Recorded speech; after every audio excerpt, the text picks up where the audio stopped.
As a breast cancer survivor who is disabled, I am one of the millions of Americans who is vulnerable to the deadly coronavirus. I hope I survive the coronavirus.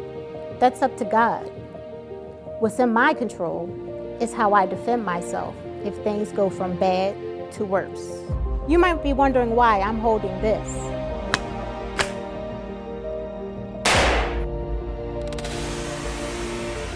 I know from history how quickly society breaks down during a crisis, and we've never faced anything like this before.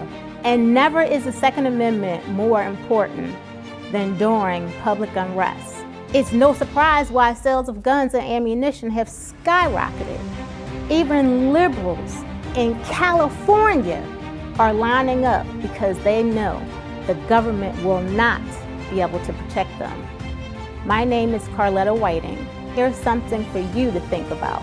You might be stockpiling up on food right now to get through this current crisis, but if you aren't preparing to defend your property when everything goes wrong, you're really just stockpiling for somebody else.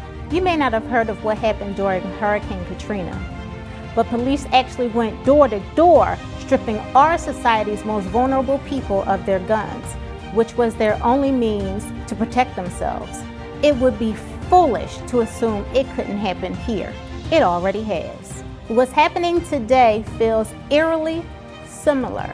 In Champaign, Illinois, the mayor has assumed the power to ban gun transfers, citing the coronavirus pandemic. In New Orleans, the mayor has issued an emergency order allowing her to ban the sale and transportation of firearms. Thankfully, after Hurricane Katrina, my brothers and sisters at the NRA fought back, passing legislation and ensuring our firearms cannot be confiscated during state of emergencies. And make no mistake, anti-gun politicians will seek to use the current pandemic to enact strict gun control measures in the name of safety.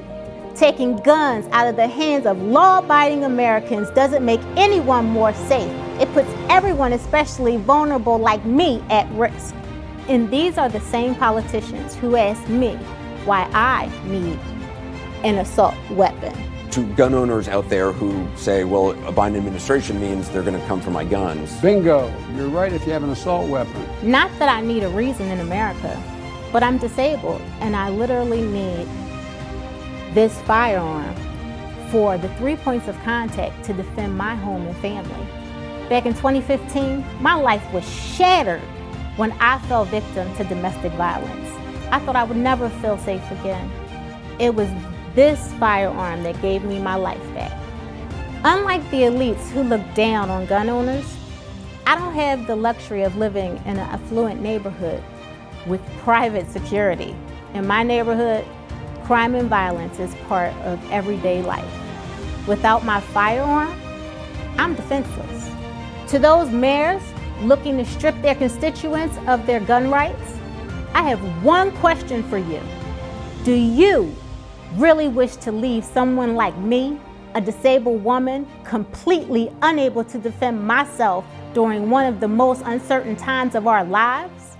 Speaking on behalf of 5 million NRA members, not on our watch.